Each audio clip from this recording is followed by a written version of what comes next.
Broadcasting from Manhattan Beach and the World Wide Web, you're listening to CHSR, HealthyLife.net. As a service to our listeners, this program is for general information and entertainment purposes only. CHSR, HealthyLife.net does not recommend, endorse, or object to the views, products, or topics expressed or discussed by show hosts or their guests. We suggest you always consult with your own personal, medical, financial, or legal advisor.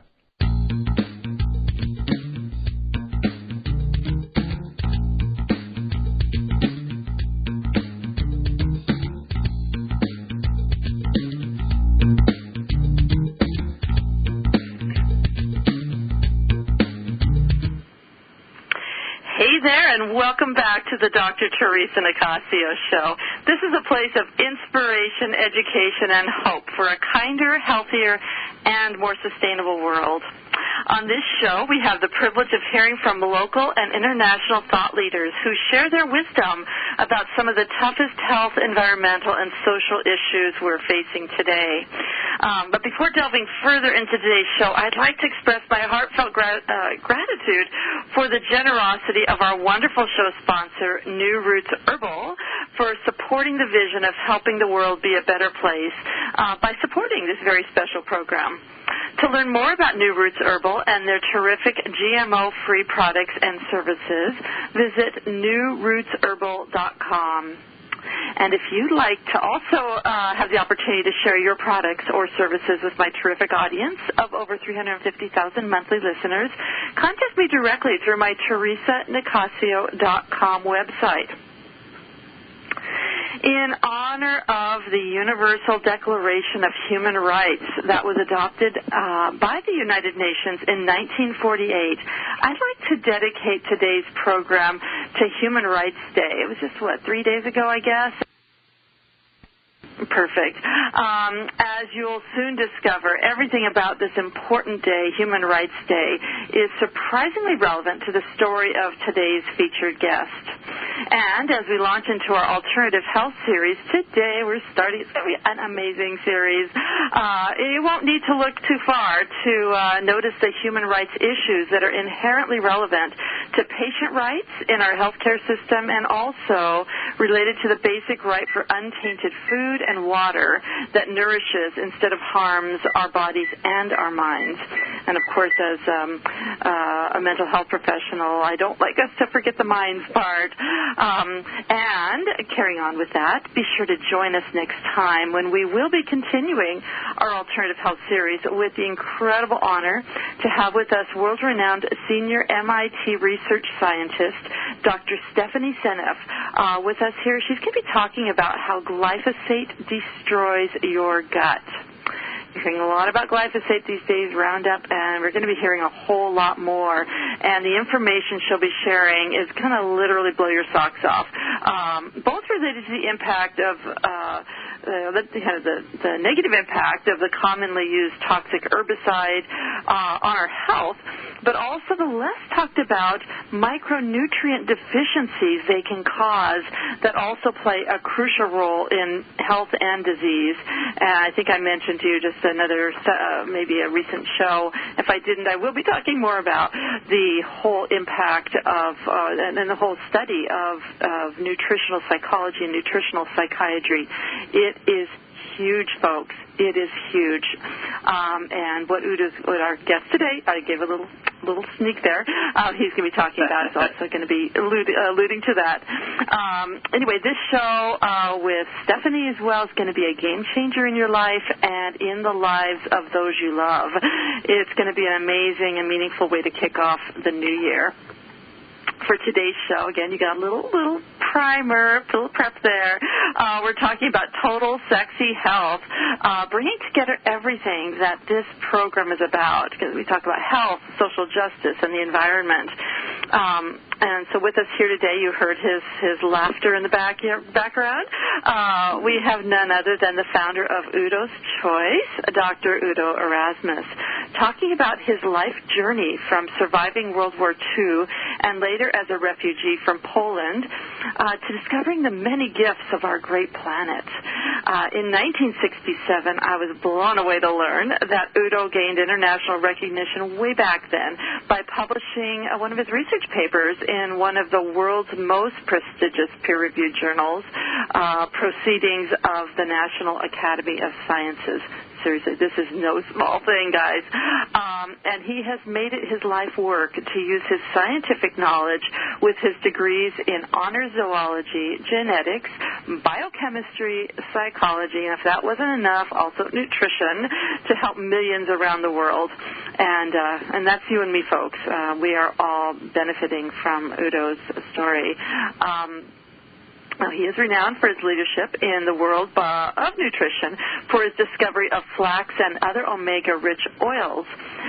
But most people don't know the colorful and ugly backstory that Udo is going to be sharing with us today. A bit like the Dr. Seuss story about the bug that went kerchoo. The ironic truth is that it was because Udo was literally poisoned by pesticide spraying that we are all now benefiting from his amazing cold-pressed oils and other nutraceuticals. And I don't know about you, but I can't wait to hear how kind of those dots got drawn. Now in his late 70s, Udo is an inspiring example of the possibilities to reverse disease and reclaim a vital and joyful life, even after really bad things happen. That can seem irresistible and irreversible. No, not irresistible. Anyway, thank you so much for joining us today, Udo. I was glad to be on. Excellent. Well, you've been in the media for I don't know how many dozens of years, and talking about the oils and the other nutraceuticals, and talking about total sexy health now and other great things. But I was really hoping for today we could do something a little different, and for people to see the man behind the oil. But it goes way back. I remember when you and I met at that New Year's Eve party just last year, and we're almost to New Year's Eve. It's nice. It's like a little annual thing. And you were talking about how you were born and you were raised your early years during World War II, right in Poland, and later was a refugee. So could we start back there? And sure. If you could share with our listeners a bit about what it was like growing up in Poland during the war. I know you were young, but share a little bit about this. Well, my parents came from Latvia, and Hitler and Stalin made a pact in 1938 about a non-aggression pact, and Latvia was given to the Soviet Union, and part of Germany, part of Poland, was given to Hitler, but there was nobody from Latvia or Poland at the meeting. So basically they just took it because they were big and they could. Mm-hmm. And my parents lived in Latvia, and they left because the communists took everything away from everybody. Wow. So they had a big problem with that. Mm-hmm. And they lost everything they had in Latvia, and then they got given it in Poland. And I was born on a stolen farm in Poland, basically. Wow. And when I was not yet 3, the war ended, and we were refugees, and we were fleeing from the communist tanks and trucks that were chasing us. And the Allies were using us, the refugees, mostly women and children, on horse-drawn hay wagons for target practice. And we were fleeing west towards Germany. And so we were in the crossfire. And my mother went off the road because the roads were dangerous.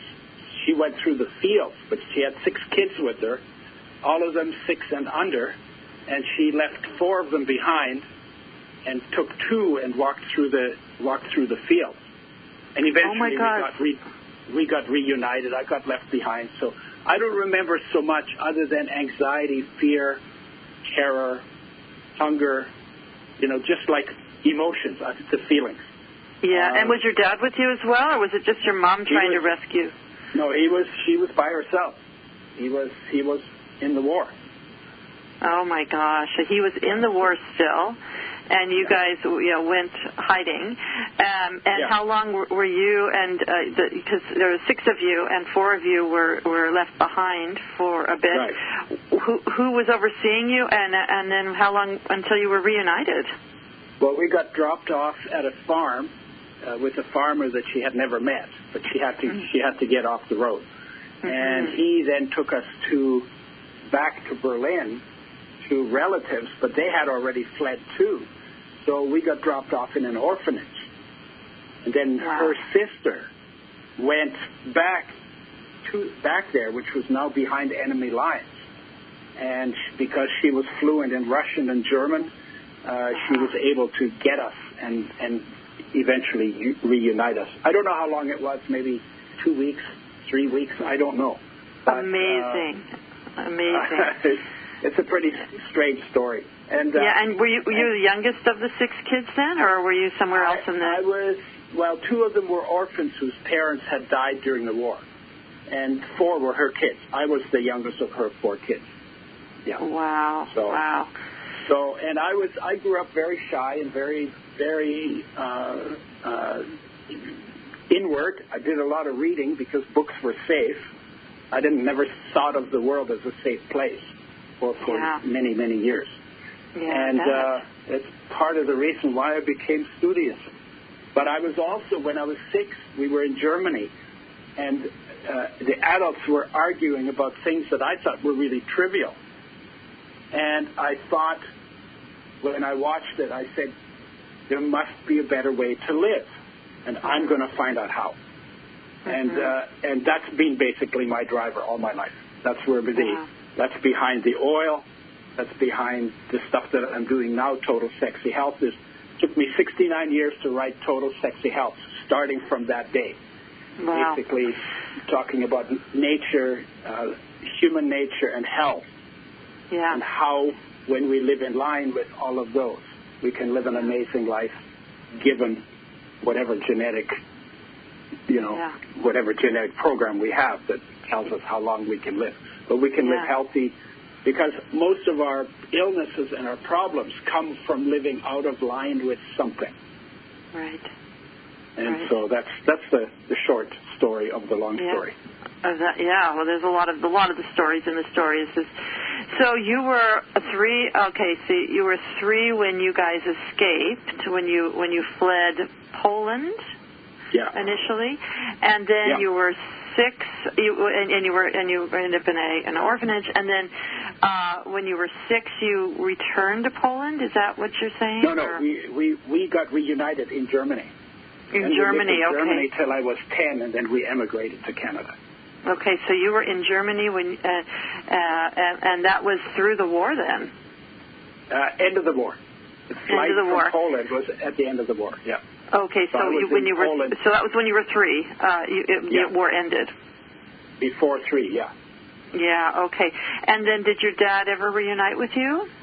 Yeah, he came back in 1946, so I was 4 by that time. And it was his idea that we would go to Canada because Canada is the vegetation, the land is very similar in Canada and Latvia. He loves Latvia. Yeah. Okay, I was wondering how you guys ended up in Canada. Yeah. Yeah. So you and so when you guys were deciding to come to Canada, did you all speak English at the time, and nope. or French, or no English. They spoke fluent Russian, Latvian, and German, and a modicum of French and English, and we basically just spoke German. So we started in grade 6. I skipped a year when I came to Canada. I'm not sure why they made me do that. I skipped a year. You didn't even speak the language, and you skipped a year. Yeah.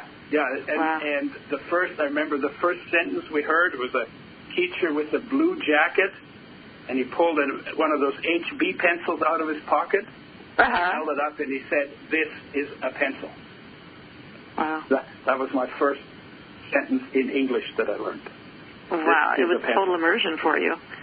Total immersion, yeah. Yeah, and where? Because I know it was in northern, kind of remote northern Canada. What was it called where you moved? Oh, it was outside of Smithers.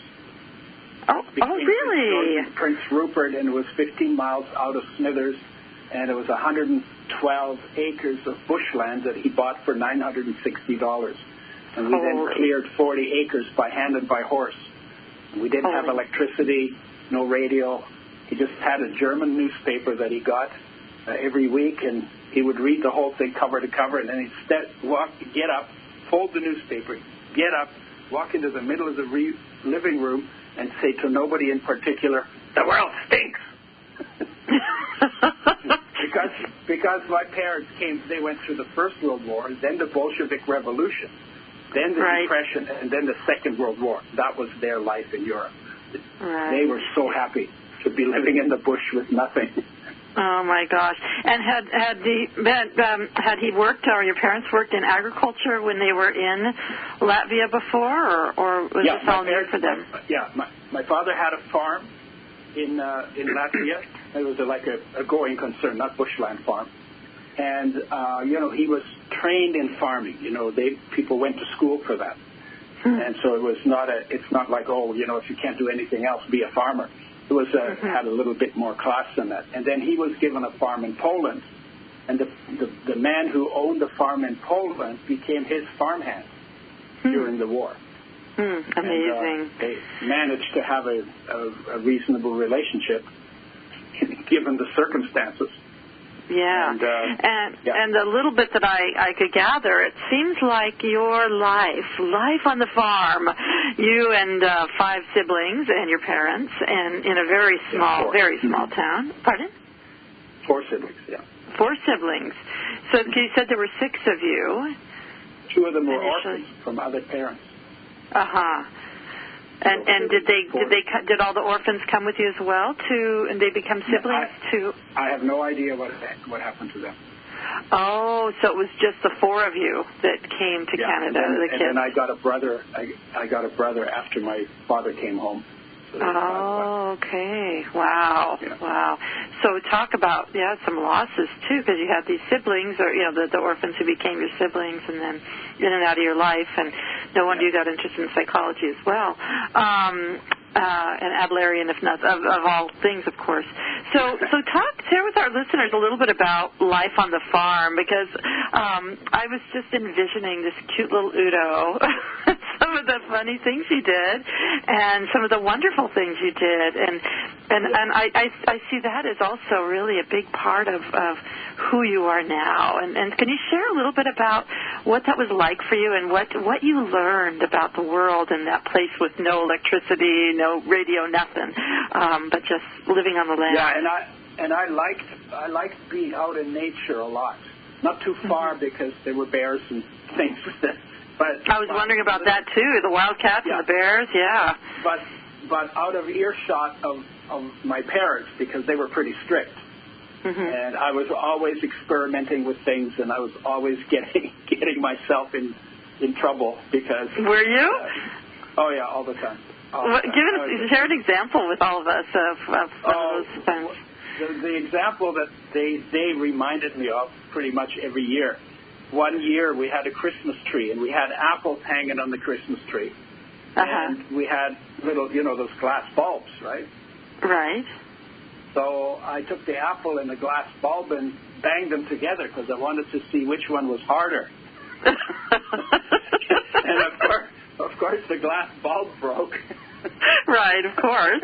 I was always doing stuff. I was always pushing the limit, and in a way, I still do. Absolutely. I mean, how do you find out how things work if you don't do something with them?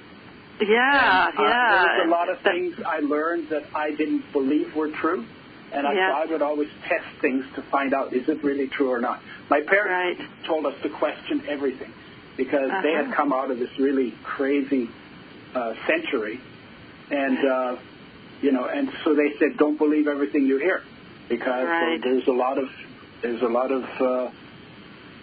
fakery going on.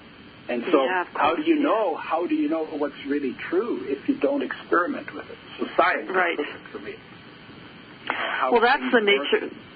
That's the nature of true science, isn't it, Udo? That people forget about, and we just kind of take what we're told is supposedly scientific truth to be true, and it becomes a dogma. Dr. Bruce Lipton. I get to see him again this last weekend. I love that man.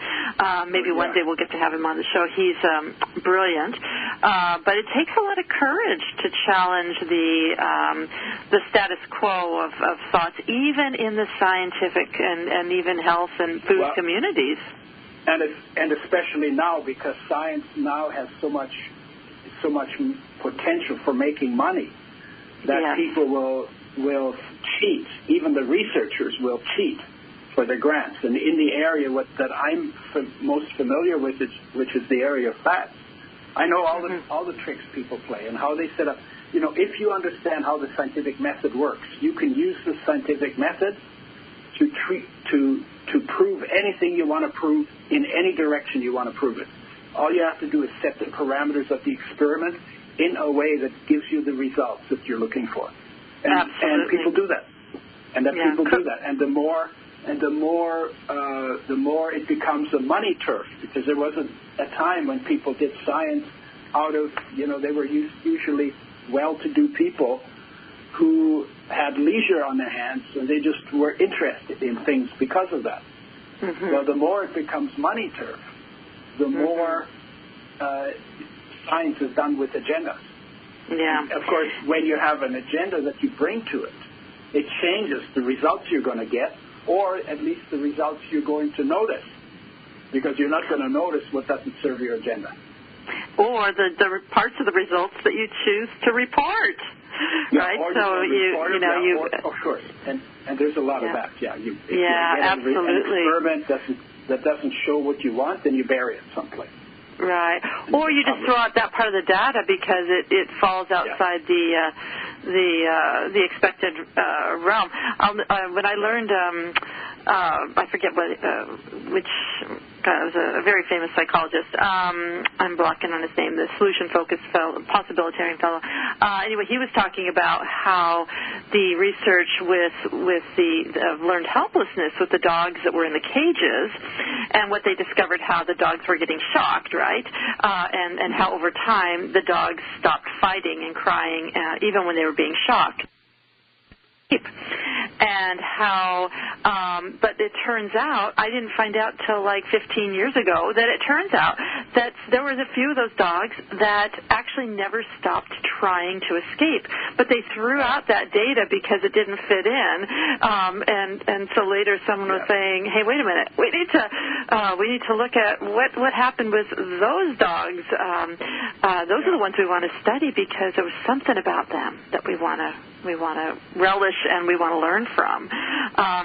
But we're going to hear more from Udo when we come back. We do need to take a short break, but we're going to hear more about the man behind the oil, Udo Erasmus, founder of Udo's Choice, when we come back, so stick around.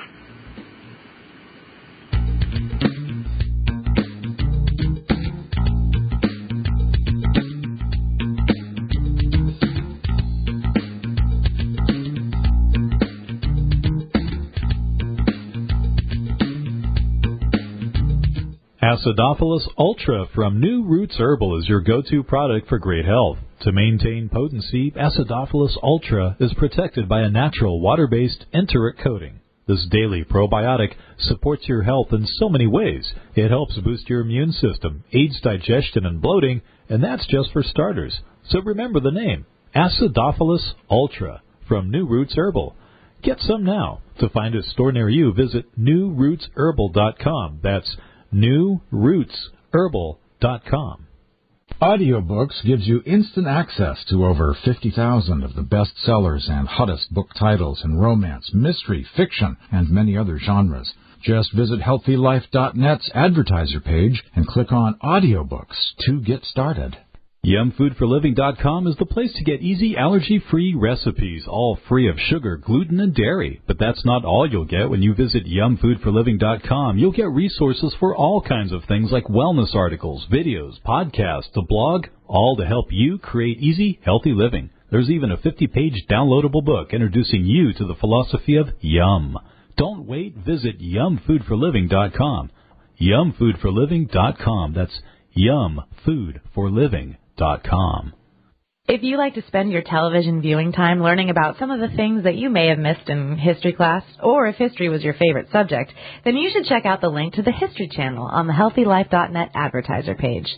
Order DVD sets by series or by subject matter right from our homepage while you still enjoy your favorite HealthyLife.net show. Being inspired by a speaker while learning everyday positive information that you can use to help your life is exactly what Dr. Theresa Nicassio does when she speaks in front of your group. From healthcare professionals to special needs parenting and everything in between, Dr. Theresa Nicassio can customize topics for your group on everything from health to psychology. To book Dr. Theresa Nicassio as a speaker for your group, visit yumfoodforliving.com or call 604-445-6463. That's 604-445-6463. You're listening to HealthyLife.net, the radio network that brings positive talk with positive change to make your world a little better.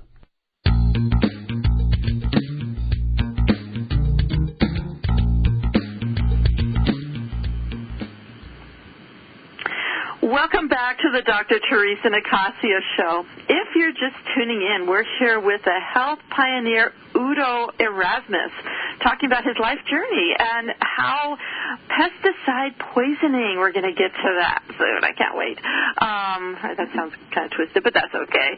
But how pesticide poisoning was the surprising impetus for his creation of flax oil that we are all now having the privilege of enjoying and benefiting from. Just before the break, Udo was talking a little bit about how he was born in the war and you know, was a refugee, was even in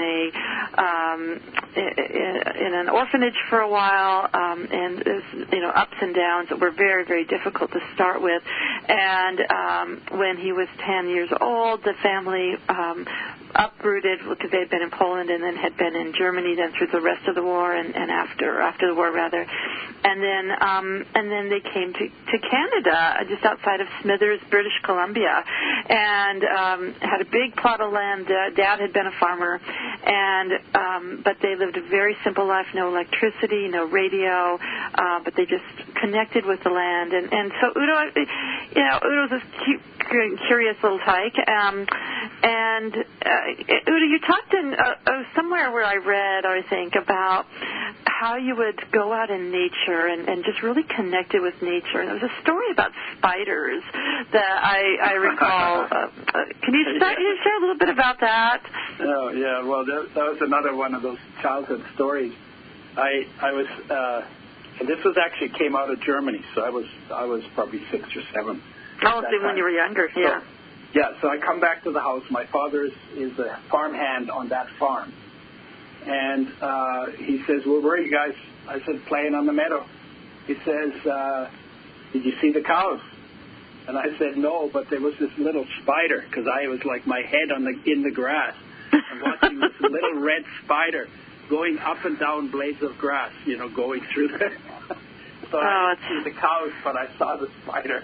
That is so sweet. And when I read that, I'm pretty sure when I read that, I just went to thinking about Thoreau and watching the War of Ants and just that the purity of that really made me smile.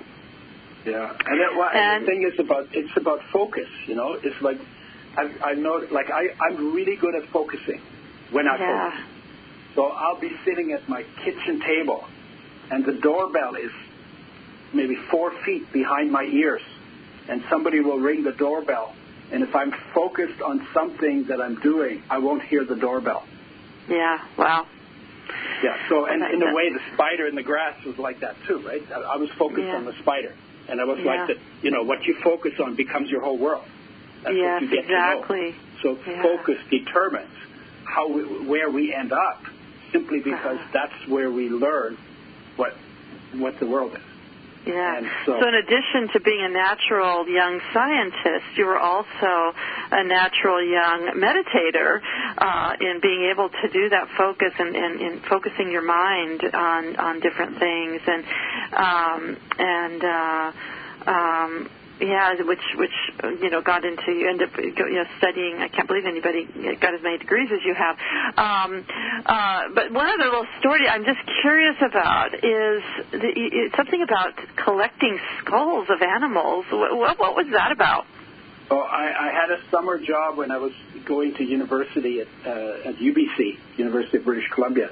I had a summer job in mining exploration, and that was always out in the woods. We lived in tents, and they would fly in and airdrop our steaks and our foods to us.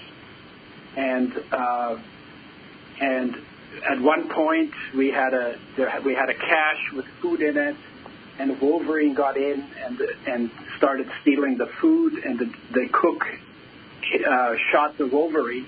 Oh no! And what I did is I liked skulls, and we used to find skulls with I had found a baby deer skull at one point, and then there were bird skulls, and I had some wolf skulls, bear skulls, and a wolverine skull. And what I did is I cleaned them off because I loved the shape of the skulls. And then I sent them in a tobacco tin. I sent them to my little brother, who became a science teacher, and he had my skulls in his class for the students to look at. That is so amazing. That is really, really amazing. So lots of little colorful stories. So let's get to this whole UBC business, because here you were in this tiny town, living with no electricity, very simple life, growing organic. I understand each of you kids had a little plot on the land to do your own part of the organic farming, which is brilliant. But somehow Although that was before organic farming, so we didn't call it organic, but we weren't using pesticides. It was just farming. It was organic. Yeah, of course it was, right? You weren't putting pesticides on. But then, so if you can talk a little bit about, because you had a whole bunch of jobs, and you also ended up going to the big city. I mean, that was thing. Can you talk a little bit about kind of the jobs you had and this transition from being a kid on the farm who was a bookworm and was crazy about science from the time you were born, practically. And then you got into school, and then you went into this whole other big world of different jobs and university. Can you start talking a little bit about what that was like, and also some of the things you learned along the way? When I came to UBC, that was definitely, I was off the farm. I lived in the Okanagan as well. We did fruit picking. That's what we did during summers, and I worked on a dairy farm at one year, so I got the collection of all the different kinds of farmings. But then I came to UBC, and first I started in science, like physics, chemistry, math. I was really good at it, but I found it really boring because they didn't teach us any of the applications. So the first year I didn't really work very hard, and I failed the year. Learned how to play bridge, eat with chopsticks, and spend a lot of time in a place called International House. I remember House. Yeah, of course. different races and different cultures, and that was really interesting to me because we didn't have that on the farm. Right. And then I got into, and of all of the courses I took, the only ones that I really liked were my biology courses. So I ended up changing after the first year. I got focused on biological sciences, and then really took that on, and psychology. And the way I think about it now is I took science to understand how things work. Then I took biological sciences to understand how creatures work. Then I did psychology to understand how thinking works, because that was all in how can, there must be a better way for people to live together. From when I was 6. So I've literally, that's been my driver. There must be a better way to live than this. Right. And so they were all trying to understand, because if you're going to if you're going to make things better, you got to understand the nature of things. Yes. And not just from a micro level. I mean, the micro level is important, watching the spider go up and down blades of grass. And, but there's the micro and the macro, and you but experience. On every level. We're talking from electrons to galaxies. Right, and the mind, body, and spirit. But living on this planet, and the biology becomes really important. Nature, but that's more immediate because the galaxy is a long ways away. And then how people think, because you want to understand how people work and how to work with people, then you have to understand how thinking works. Right, of course. That's where a lot of our problems come from, because the ability to imagine has an upside, which is its creativity, and has a downside, and that's that we can lie our asses off. Yeah, absolutely. It can be our greatest gift as well as the greatest beast. And again, living, I always say that we learn by contrast, and we learn by contrast, and living, starting with being born and living in war-torn place. This is a way that that's one extreme, and then moving to a place of peace. Canada, that was, is one of many examples of that. Now, we do have to take another break, and after the break, Udo is going to share with us about how, again, of all people, Udo sprayed pesticides on plants. We got to hear about how that happened, and then what happened because he ended up getting poisoned, and how that connected to ultimately his discovery of oils and fats and the importance of those for health. So stick around. We're going to hear all about that when we come back after the break.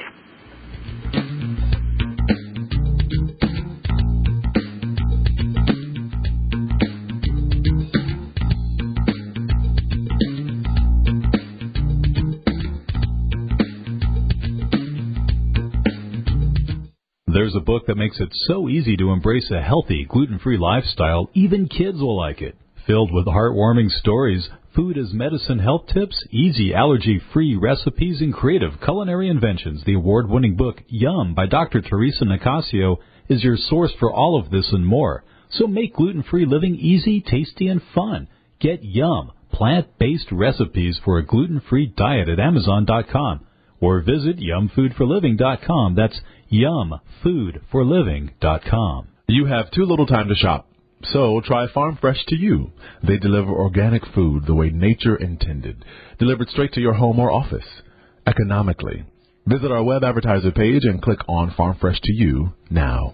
When you have a food allergy or dietary limitation, Dr. Theresa Nicassio knows it's hard to give up the foods you love, so she decided to put on her chef hat and give you affordable, personalized culinary consultations that will light up your taste buds. You'll explore substitute ingredients so you can enjoy your favorite foods again.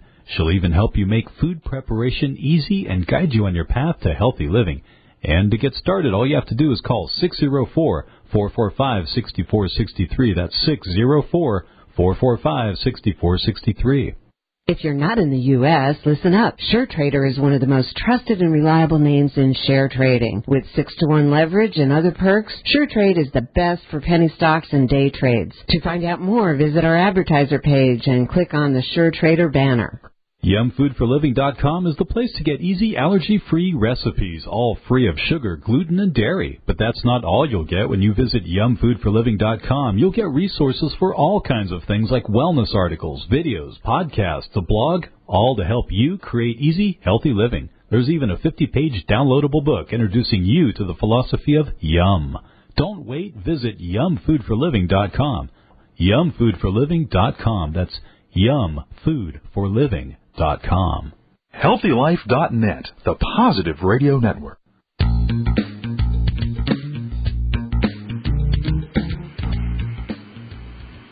Welcome back. You're listening to the Dr. Theresa Nicassio Show, here today with co-founder of supplement brand, talking about how adversity can offer incredible opportunities for learning and transformation.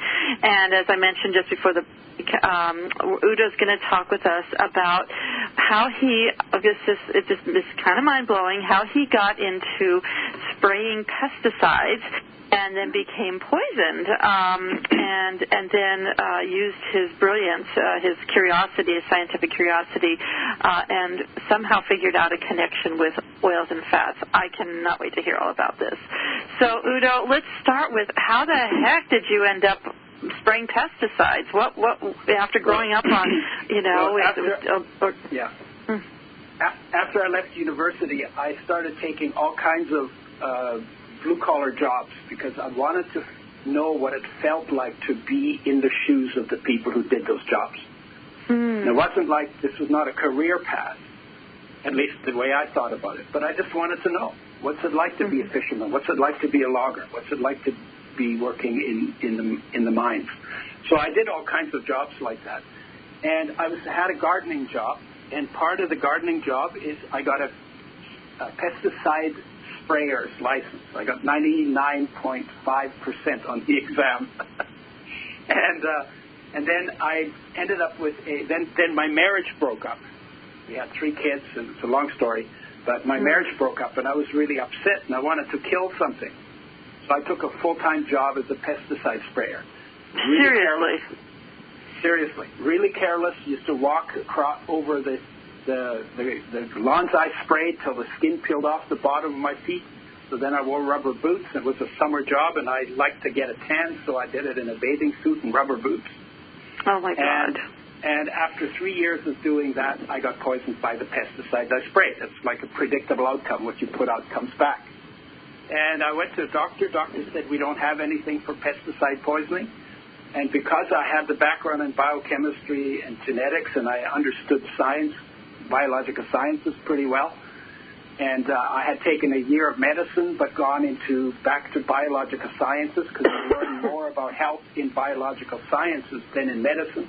In medicine, you learn about disease. And so I used that and went into the journals to look at if the body's made out of food, then if something goes wrong, then you need to look at your food supply.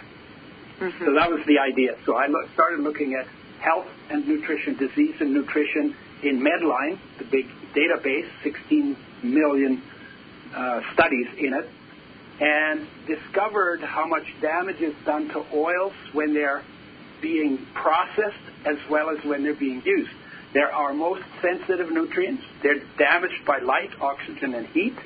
They need the most care, and they're actually the food that gets the least care because we don't take anything else and throw it in the frying pan and turn it into smoke. Mm-hmm. But we do that with oil. And so they're super damaged when we do that.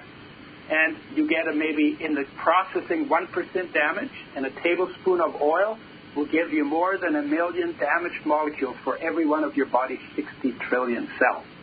And when I saw that, I said, I can't get healthy on oils like that. We should make them with health in mind. And so that was the idea of making oils with health in mind, which means very tight production system so that light, oxygen, and heat can't get to the oil from the time it's closed in the seed to the time it's closed in the bottle. And that before you go further, Udo, just pause. Yeah. How did you make the connection of the pesticide poisoning and oils or fats? How did your brain? I'm trying to get into your brain. I'm a psychologist, dude. I can't help myself. How did your brain go to that? Well, what happened? We were at IOCO and we were spraying soil sterilants, and when we went to the lunchroom, they wouldn't let us to use their cleanup facilities. So I started eating my sandwich, and I got some off my sandwich, and I just it just knocked me off. So I basically had cramps, nausea, dizziness. If I turned my head, it felt like my head turned, but my brain didn't. Of course, that's not possible, but that's what it felt like. And then I had no energy. I was 38 years old, and if I walked around a city block, I had to sit down and rest. So I was like an 80-year-old. Wow. And it was obvious what had happened. And then I tried to get to the government that had certified me to spray and told them that I had gotten poisoned. They tried to tell me I had a flu, and they wouldn't let me look into the journal articles they have on pesticide poisoning. So I went to Greenpeace, and got the information from Greenpeace. Found out I had cancer to look forward to, and then decided to get into what can I do for self-help. Now, I had the background, and so when I found out that the oils are damaged, we should make them with health in mind. And the year after I got poisoned, when I was already looking, omega-3s were established as essential nutrients, which means you can't make them, you got to have them. They got to come from food. If you don't get enough, you go down. If you don't get enough long enough, you die. So this is really important stuff. And if you bring them back while you're going down before you die, then all the problems that come from not getting enough are reversed. That's the definition of an essential nutrient. Omega-3s are essential. And then I went ballistic. I said, oh, my God, we could help so many people because 99% of the population doesn't get enough omega-3. If they get any, they're damaged, because they're damaged even more than the omega-6s. And if we could bring omega-3s and optimize them in people's diets, we could literally help 99% of the population. And we went ballistic. We did a tour in a van, the hottest months of the year, 101 days, ate nothing but raw vegetables because meat made us tired and carbs made us sleepy. And we told everybody we could about flaxseed oil. Why flaxseed oil? Because it's the richest source of omega-3s. And within 2 years, flaxseed oil was the second highest selling oil in the natural foods trade. And it was, we created a buzz, and we were just on fire. It was so fun. Who was the we? It wasn't just you, and you went from learning about fats to somehow producing them. And who did you do that with? Well, I designed the method of production, and then I worked with some friends who were interested in. I guess they kind of got caught up in my slipstream, you might say, and so then I started working with them. One guy was on welfare, one guy was on social assistance or workers' comp, and so these were not technical people, and I call it my social project because I didn't make any money on the flax oil, but flax oil is now $1 billion industry. I think I made $8,635 on the whole deal. But I wasn't doing it for money. I was just saying, oh, my God, we could help so many people. And you wanted to help the world. Yeah, and I knew we could get it done. But I never really thought about, well, what do I want out of it financially? So that's why I didn't get much out of it financially. And how long did it take for you, once you started using the oil on yourself, how long before you started to feel like, because you said that the regular doctors couldn't help you, how long before you started to feel better? Yeah. Well, it wasn't the oil primarily that got me better. What I did is I did some fasting. I started taking supplements. I started eating really clean. The oil didn't come till 5 years. But what the oil has done is increases energy by 40 to 60% if you take enough of the right kind of oil. And we made a blend called Udo's oil that is better balanced. And that we've measured on athletes, 40 to 60% increase in stamina within a month of taking a tablespoon for 50 pounds of body weight per day, mixed in food spread out over the course of the day. Amazing. All right, guys. So we've got some of the backstory of where Udo's Choice, Udo's oil came from. This is so exciting. We have another break, but we still have another segment with Udo, and we're going to hear more about his Total Sexy Health Project and how he is bringing everything together to help you and me and everyone else with the information that he has learned through his incredible journey in life. So stick around. We'll be right back.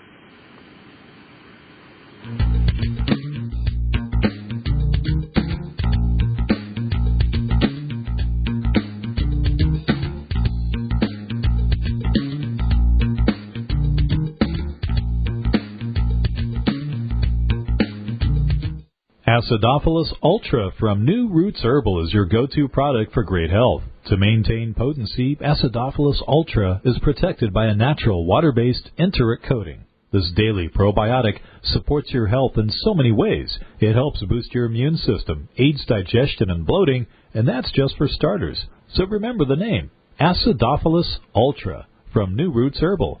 Get some now. To find a store near you, visit newrootsherbal.com. That's newrootsherbal.com. VMware is a fresh perspective for virtualization on the cloud. Shaping the future, this all in one platform delivers virtual cloud service on any cloud. Visit our HealthyLife.net's advertiser page and click on VMware. When you have a food allergy or dietary limitation, Dr. Theresa Nicassio knows it's hard to give up the foods you love, so she decided to put on her chef hat and give you affordable, personalized culinary consultations that will light up your taste buds. You'll explore substitute ingredients so you can enjoy your favorite foods again. She'll even help you make food preparation easy and guide you on your path to healthy living. And to get started, all you have to do is call 604-445-6463. That's 604-445-6463. For the best in business class travel, count on Cheapo Air. Cheapo Air has the best price guarantee, 24/7 customer service, and easy booking online or by phone. To experience your hassle-free journey, start by going to HealthyLife.net's advertiser page and click on Cheapo Air. There's a book that makes it so easy to embrace a healthy, gluten-free lifestyle, even kids will like it. Filled with heartwarming stories, food as medicine health tips, easy allergy-free recipes, and creative culinary inventions, the award-winning book Yum by Dr. Theresa Nicassio is your source for all of this and more. So make gluten-free living easy, tasty, and fun. Get Yum, plant-based recipes for a gluten-free diet at Amazon.com or visit yumfoodforliving.com. That's yumfoodforliving.com. Radio your way. HealthyLife.net.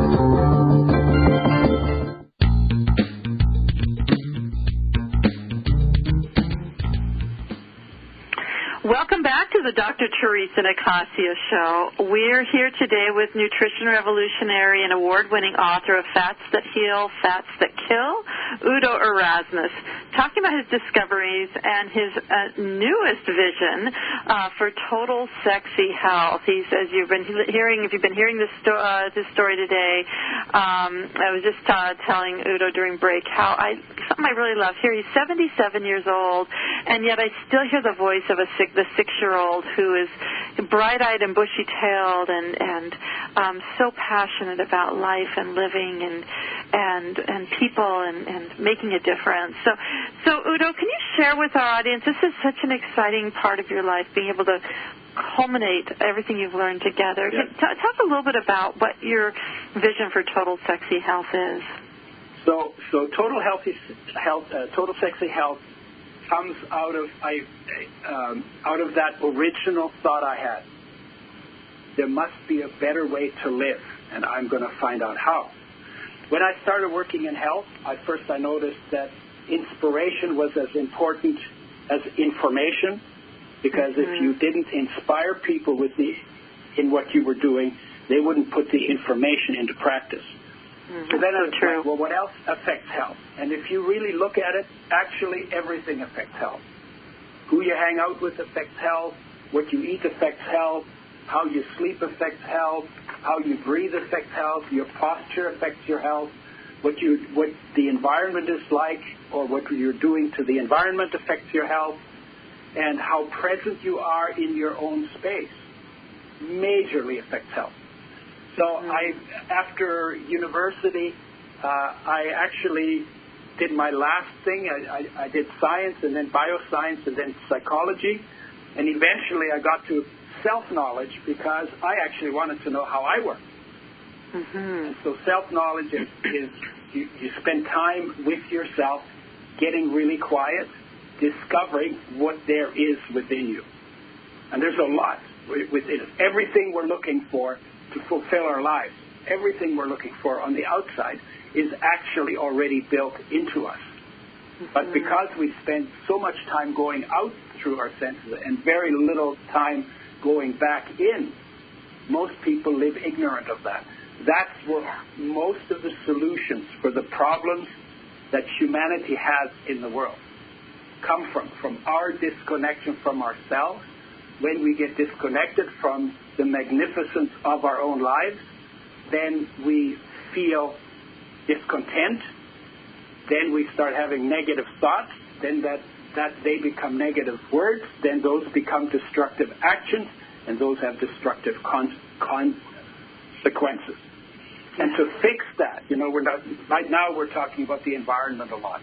We had a certain state of being out of which we hammered the environment and damaged it in many ways. Like we knocked down 75% of the trees that we had on the planet. There were 10 trillion. There are now 2.5 trillion. Mm-hmm. So we did that out of a state of being.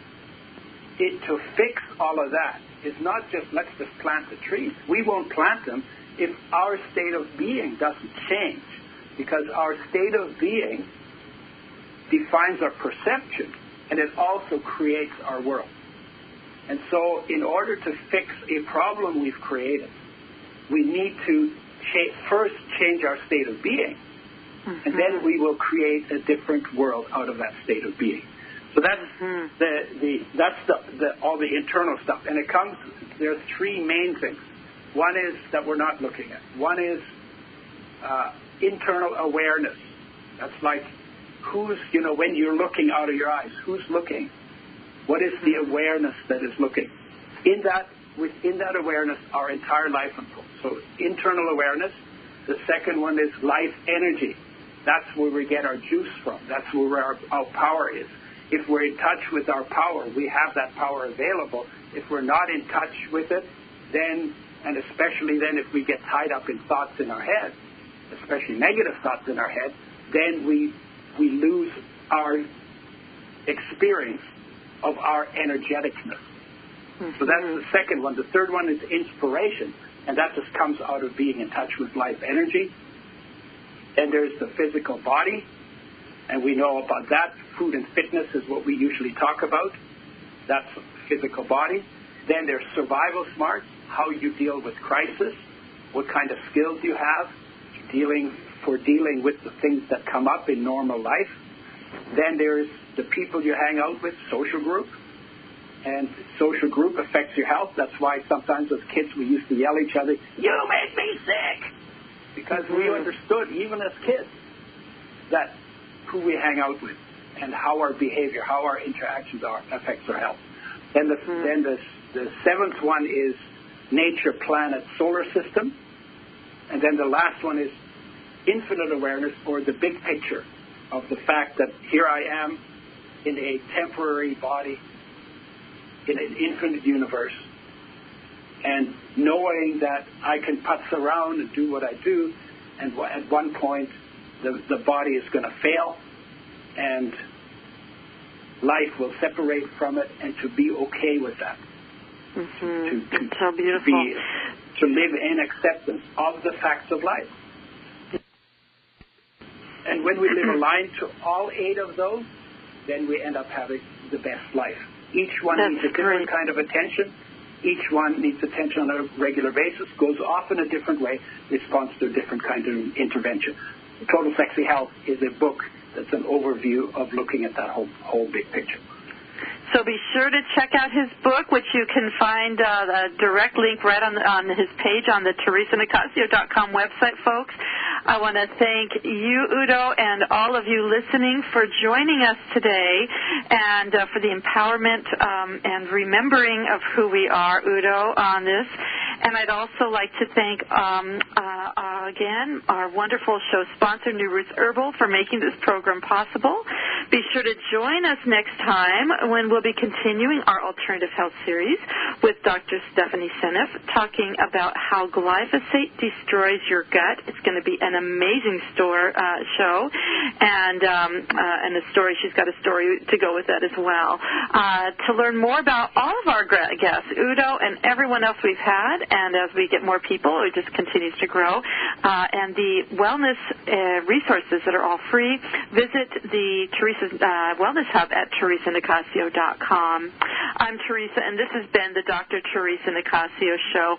Until next time, take a moment to acknowledge our shared humanity, as Udo was talking about, honoring who we are, that beauty inside that is everywhere, especially in honor of Human Rights Day. Adios.